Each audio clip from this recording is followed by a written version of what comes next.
मंत्री था, कहा कि इस दोनों हंस को पकड़ करके ले जाना चाहिए। लेकिन हंस पकड़ाएगा कैसे? हंस को जाएंगे पकड़ने के लिए तो भाग जाएगा, और राजा की जरूरत है हंस की तेल को। जब तक हंस मरेगा नहीं तो हंस का तेल कैसे तैयार होगा और कैसे राजा स्वस्थ होगा? उन्होंने अगल बगल के गांवों से कुछ लोगों को पकड़ के लाया ताकि हंस को पकड़ने में वह मेरा मदद कर सके।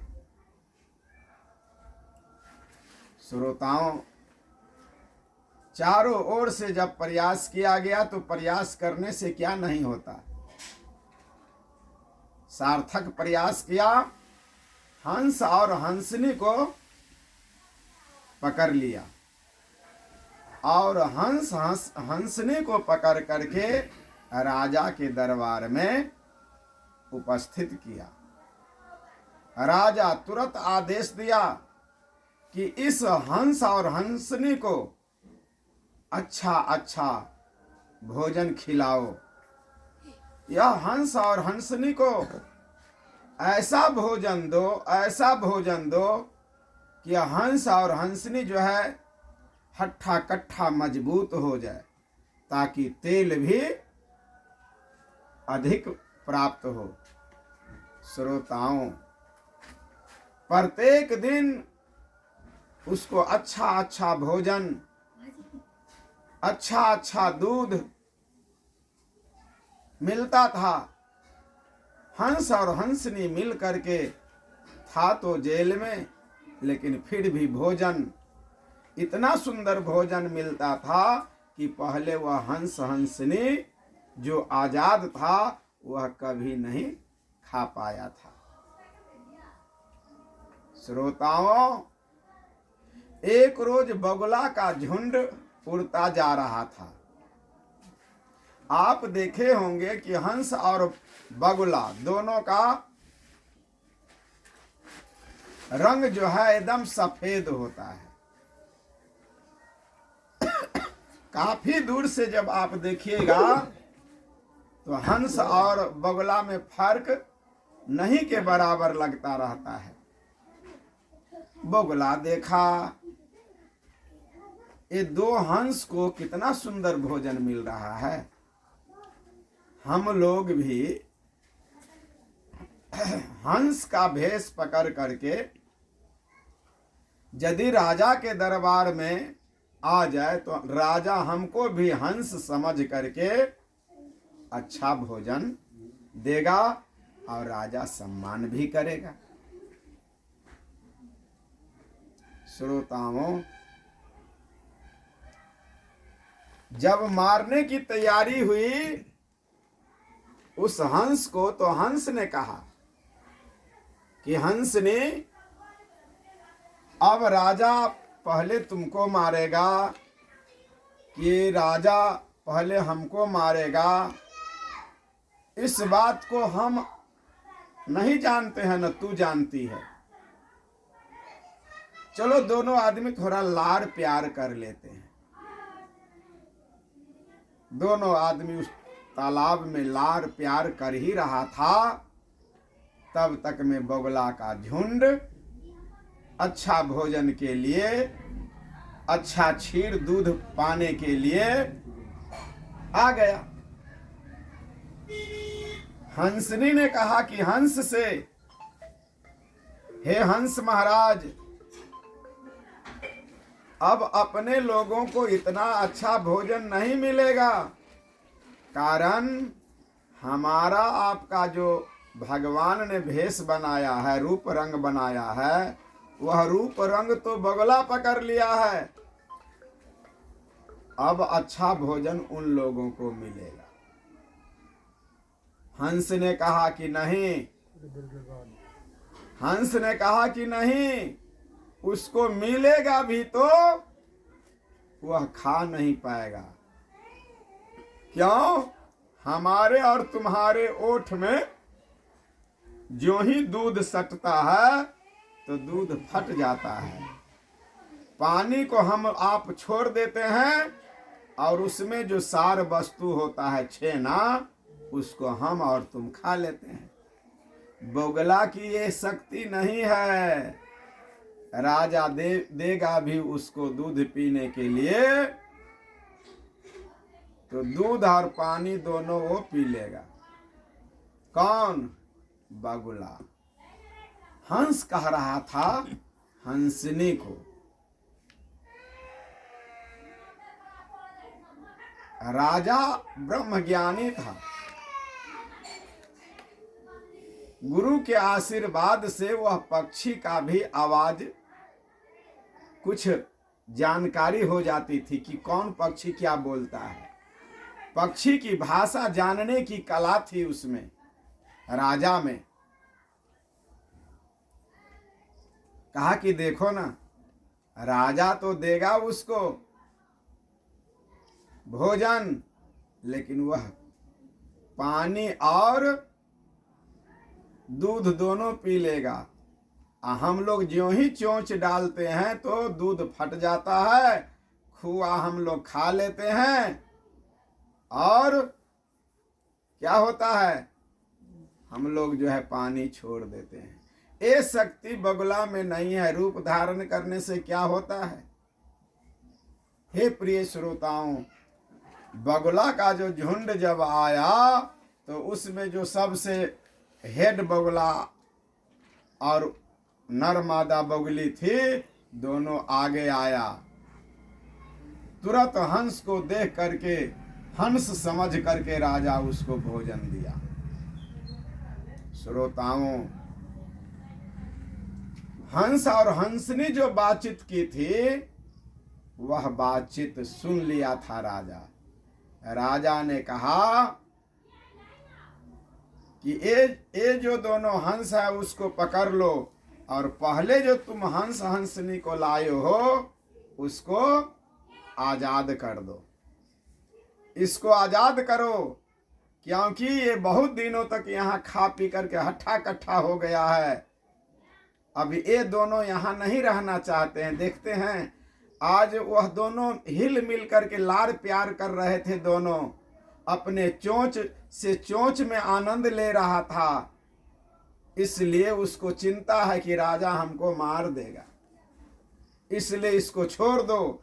और ये जो अभी जो हंस आया है उसको अच्छा भोजन दो, और उसको मार करके हमारा जो कुष्ठ रोग है उसमें तेल निकाल करके और उसमें 2 बूंद चरणोदक डाल करके मैं लगाऊंगा, मेरा बीमारी ठीक हो जाएगी। प्रिय श्रोताओं, यही हुआ। दोनों हंस को तो छोड़ दिया गया, लेकिन जाते हुए वह हंस और हंसनी ने कहा कि बगुला महाराज, तुम हंस बन करके आए हो, अब तुम्हारा जीना यहाँ से दुर्लभ हो जाएगा। अब तुम मारे जाओगे, नहीं तो तुम उड़ जा, मेरे साथ ही उड़ जा। उड़ना ही चाह रहा था कि उसी समय राजा आदेश दिया, अब मेरा रोग जो है अधिक दुखने लगा, ज्वलन हो रहा है, इसलिए इस हंस को जल्दी से तेल के लिए तैयार करो। श्रोताओं, ओरिजिनल हंस को तो राजा छोड़ दिया, और जो डुप्लीकेट हंस बन करके आया था उसको जो है राजा पकड़ लिया। लेकिन गुरु के शरण में राजा गया था, तो राजा एक उपदेश दिया था। राजा को गुरुदेव एक उपदेश दिया था, जीव मत मारो बापुरा, सबका एक प्राण, जीव मत मारो पूरा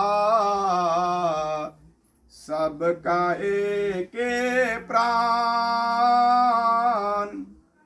हत्या कबहु न छूटी है कोटि हीरा दे दान।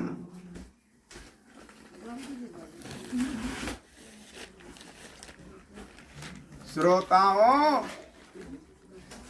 हुआ क्या? राजा गुरु की बात याद आ गई।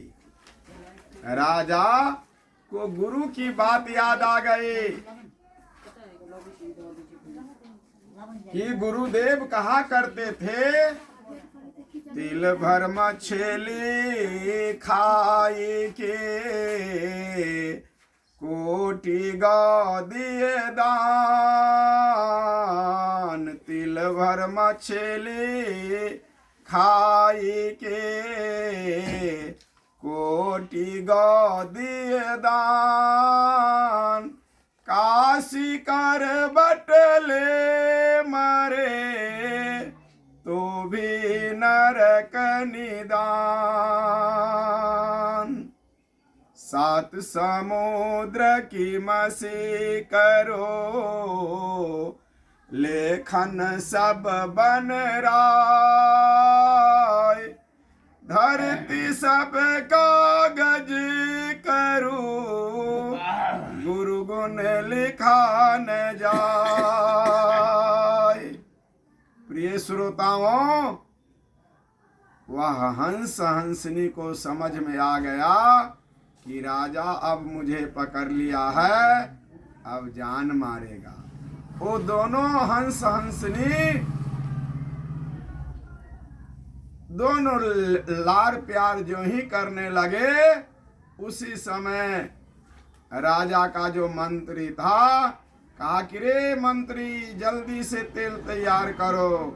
तुरंत उसको जो है क्या किया, मार दिया।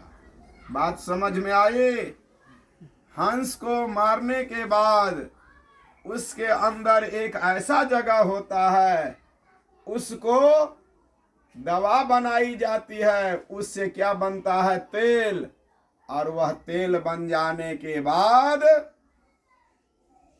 राजा गुरु का चरणोदक रखा हुआ था एक बोतल में भर करके। वह संत जो मिला था, जिसको दर्शन करने के लिए गया था, वह संत कहा था, हंस का तेल में मिला करके तुम वह जो दवा लगाओगे तो तुमको बीमारी छूट जाएगी। श्रोताओं, उसकी बीमारी जो है सदा के लिए छूट गई। राजा उसको बहुत धन्यवाद दिया महात्मा को, और महात्मा के पास हीरा जवाहरात, सोना, चांदी, असरफियाँ। रानी ने बोली कि राजा, जो महात्मा के वचन से आपका रोग, कुष्ठ रोग सदा के लिए छूट गया है, उस महात्मा का दर्शन कीजिए, उसको धन्यवाद कीजिए और उसके चरणों पर हीरा जवाहरात 10-20 लाख रुपया चढ़ाइए, जो आपको जीवन दान दिया है। रानी की कही हुई बात राजा को अच्छी लगी। तुरंत सोना, चांदी, हीरा जवाहरात लिया और 10 लाख रुपया लिया और कहा कि महात्मा जी को इतना दान दे दूंगा और उसका हाथ अपने मस्तक पर रखवा लूंगा। अब मैं कुछ दिन, कुछ वर्ष जीऊंगा, तब तक में मेरा लड़का भी बड़ा हो जाएगा और संस्कारित बच्चे भी हो जाएंगे, राज चलाने लायक हो जाएंगे। इसलिए चलो राजा के पास। श्रोताओं, राजा के पास जब ये मंत्री सिपाही आया तो सबको साथ लेकर के रानी और राजा पहुंचा। कहाँ? महात्मा के आश्रम पर। महात्मा देखा कि तो राजा फिर आ रहा है, क्या बात है, लेकिन महात्मा को सोचते देर नहीं लगी। महात्मा जी आते देख करके खुशी हुई महात्मा जी को। उसको कुशल पूछा, पानी पिलाया महात्मा जी और कहा कि राजन कैसे हो? कहा कि महाराज आपका वचन मुझे लग गया, मैं स्वस्थ हो गया हूँ, मैं भेंट में आपको चढ़ाना चाह रहा हूँ। सोना चांदी असरफिया हीरा जवाहरात और 10 लाख 1 रुपया लेकर के उसके चरणों पर रख दिया।